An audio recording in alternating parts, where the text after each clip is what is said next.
I was watching a podcast video on YouTube the other day, and there was a guy, and he was talking about self-sabotaging, right? And I found it interesting. So basically, this guy, right?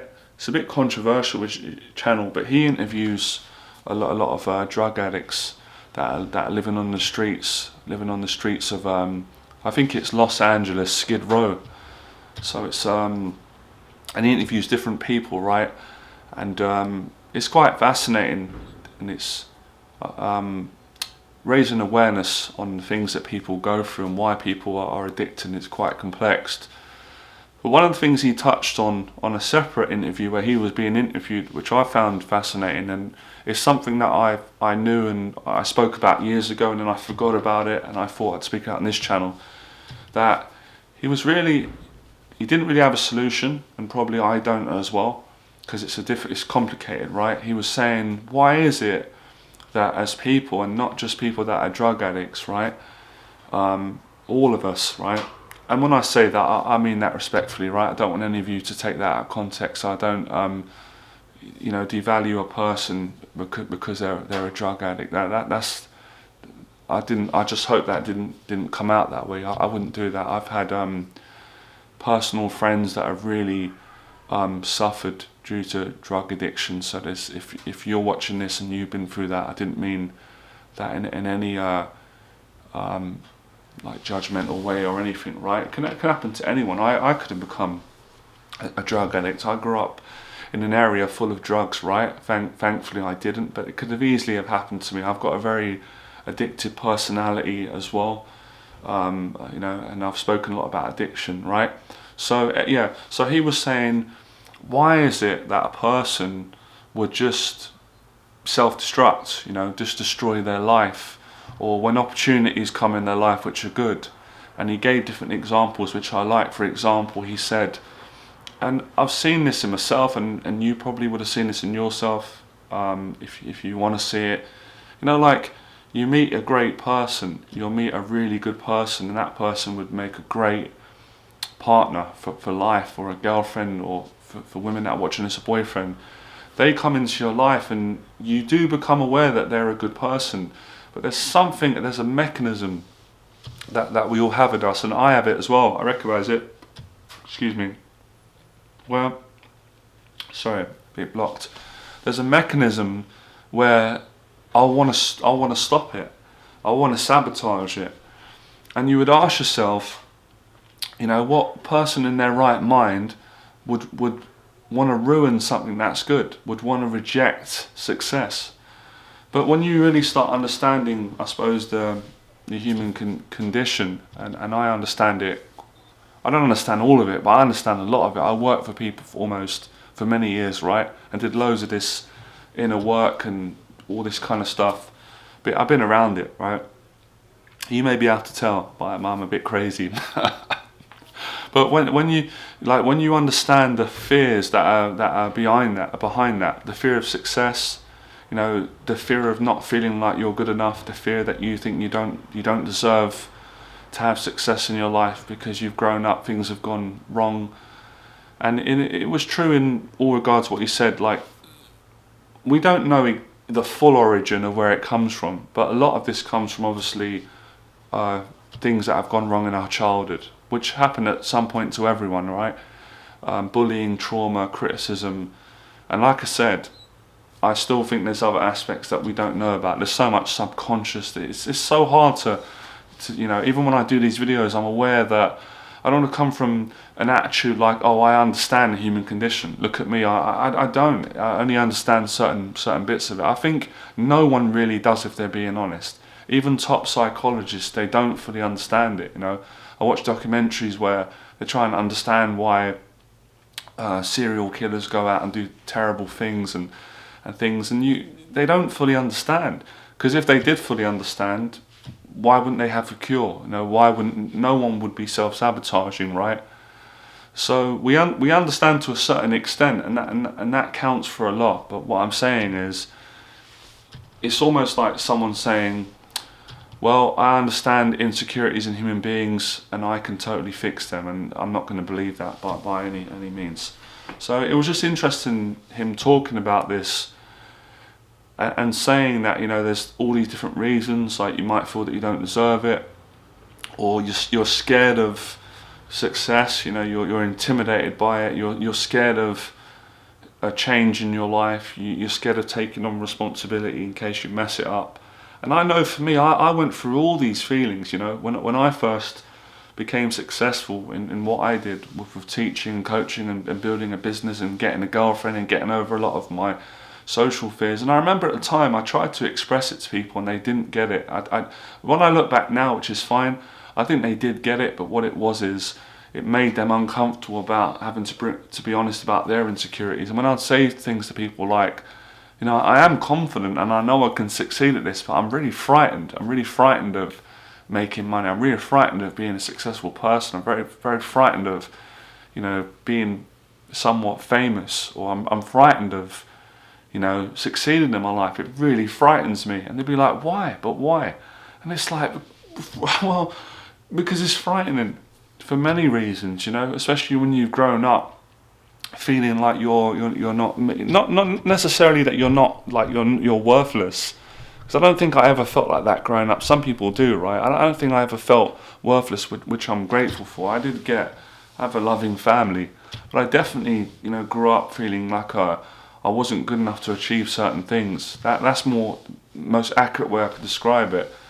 So when you understand the depths of how complex we are as human beings, you start to think, oh, it's normal that, you know, a lot of people, you know, that's why a lot of times we'll watch pornography, self-sabotaging, rather than go out and get a real relationship, because you might have conflicting beliefs. You might think that you're not good enough and you don't believe that you can get a real relationship, or you might know deep down that if you put some effort in, that you could get a real relationship, but it frightens you and it stresses you out and you'd rather not bother with it.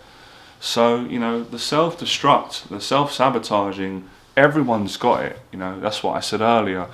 You know, whether you're a drug addict or you're not a drug addict, you know, you'll be an addict in a different area. You're addicted to porn or addicted to junk food.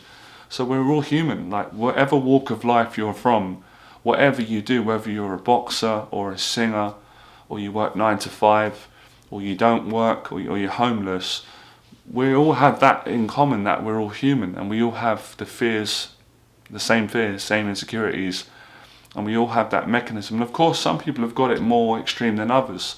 Some people are really good at not sabotaging because they're aware of that mechanism. They've trained themselves, they've chosen not to sabotage things, and they've developed more accountability in their life, more discipline.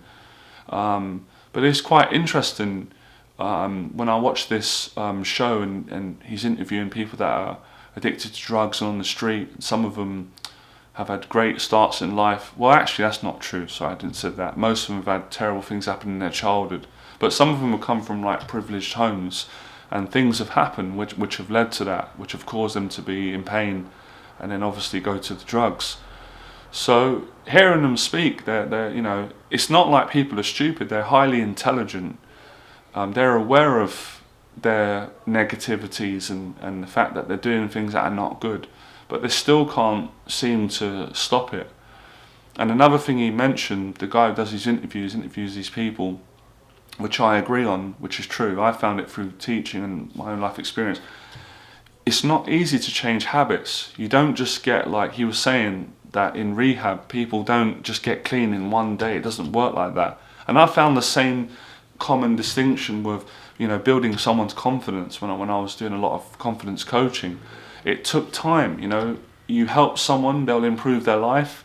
The likelihood is at some point they'll recluse back, they'll go back to that bad habit, whether it's porn, whether it's negative thinking, whether it's a negative relationship, whether it's doing negative things or acting out in a negative way. They'll do that several times until they develop that new positive habit. So it's like, to get out of this mechanism of self-sabotaging, you've got to build that new person. You know, you've got to be aware of it. And I think for me, when I was younger, a lot of you might have gone through this, I wasn't aware of I didn't have the understanding that I've got now. All I knew was I was very petrified and frightened of achieving success in my life, and I couldn't say, for example, I couldn't give someone a clear reason. Like if a doctor, a psychologist was giving me therapy and said, well, why are you scared of success? I couldn't just answer it and go, well, I'm scared of success because it makes me feel like I don't deserve it. It was a combination of many conflicting feelings, and for me, I think my biggest fear, if I can remember, was I was frightened that I wouldn't be able to handle it. So I knew I could achieve it. I knew I could be very successful in my life in all the various different ways that I wanted to be and to help other people.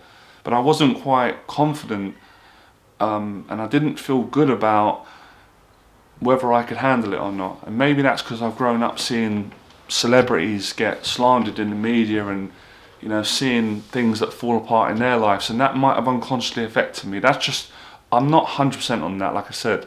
So, and just the unknown. So I like the way he spoke on this, because he wasn't arrogant. He didn't like come up with the exact solution the same way I'm not, because I don't have it entirely. But I am confident enough to say what I can speak on, and what I've experienced and what I've understood so far about the human, the human aspect of self-sabotaging, and it can play out in small ways. Even things, for example, I'll give you another example. Was it a year ago? I started doing a lot of videos on my phone, and it didn't look good, right? The quality was really bad, and people were telling me, you guys were kind of complaining. And there was a part of me that was like, why should I change it? It was almost like, not an arrogance, and I realised it was self-sabotaging again. I was fearful unconsciously to get a new camera, because I knew that the quality of my videos would improve. I knew I would come across even better, because you're going to look more professional, and it would force me to be better. It's unconscious. If you're doing something on a cheap phone, I'm not saying again it's indefinite, but the likelihood is you're not going to give your best effort. You're going to be a bit I can't get the right. You're not going to have the right. You're not going to be the same. But when you've got a professional camera and you're speaking into it and you can see the quality of it, you unconsciously, I can even feel myself do it. Your body language changes. You become a confident person. You speak better, and people receive it that way. So I had to kind of get over that, and I was glad I did. And I hope that example can help a lot of you to address any self-sabotaging patterns that you've got in your life. And I've had them in so many areas of my life, believe me. And I remember Mike Tyson said something in an interview, and it really stood out to me, and I had the same, right? He said they were interviewing him saying, your life's going really good now, are you happy? You're clean from drugs, you're positive. And he said, I'm terrified. A part of me doesn't like it, because when things go well for me, I always worry that they're going to go wrong. And I have that. I've had that all my life, and I'm getting better at it. And I thought, wow, Mike Tyson's got that. I've had that for a long time as well. I do love it when things go well. I want them to go well, but part of me panics. And he said he has it. He gets frightened, and I get frightened because you think, okay, things have gone wrong for me so many times in my life, and I hated it. I want things to go well, but if they do go well, I'm going to be happy, and then it's going to be taken away from me again, and that's going to break my heart. So, I'm enjoying this video today, I've got to say. There's a part of me, I didn't want to do it, and I didn't want to have this conversation. I had a lot of thoughts that were, what's the point? It's too heavy, it's too deep right now. But I'm sure it was going to help a lot of people. It's all about, at the end of the day, you've got a choice to watch this video, right? So, let me know in the box below, and look, I'm not being forceful, but anyone who tells me that they don't have any self-sabotaging patterns, I know they're not being honest. Because even when you get your life handled, and you stop self-sabotaging, there's always some area. That's the thing. Maybe that's a positive thing. You can never be perfect, a human being. There's always room for improvement, right? And I don't know if that's a good or bad thing. I'm starting to realise the more I'm getting older that a lot of things are a perspective. It's kind of how you feel and think about it. And I mean, for me, years ago, I wouldn't have had the courage to speak openly about this. I would have found this a bit intrusive. I wouldn't want people knowing how I tick and how I think. But as I've gotten older, I've realised I don't really want to live like that. That's a very fearful, insecure way to live, and that's caring too much what people think, and I'm not being myself. So I feel grateful that I've got more confidence now in a different way than I had years ago. Even though I think I was more successful on paper a few years ago, I was. But now I've developed more, grown as a person, and I can speak more openly, and I guess I can be more vulnerable about my what goes on in my head. And I'm hoping it can help a lot of people, because it's not really about judging people and judging yourself. You know, it's just about being compassionate, because if you start judging other people, which we all do as well, I do it, right? And it's not nice. But if you judge people too harshly for them making mistakes in life and self-sabotaging, you know, you do it as well. You do it at some area enough. Maybe you don't do it as extreme, or maybe you do. So I guess it's about you're hoping to be more compassionate and stuff. I'm going to round this video up at 20 minutes. It's easier. So yeah, I'm just processing that. I've got more to speak on in that, but I always do try and give examples. I don't want to show off, but I think it's good to give examples of my life when I've got things right. I think people can run with that and use that, and that can help them in their life, and give examples when things have gone wrong. But I've done it. We've all done it. I've sabotaged relationships because I've been too frightened of getting hurt, or frightened of it going well, and I felt worried that I might hurt the person, or it was a lot of responsibility. I've sabotaged business opportunities. I've sabotaged financial opportunities to make more money because I just felt stressed out by it. I've sabotaged opportunities to make more friends, to travel. I've done it in every area of my life that I can think of.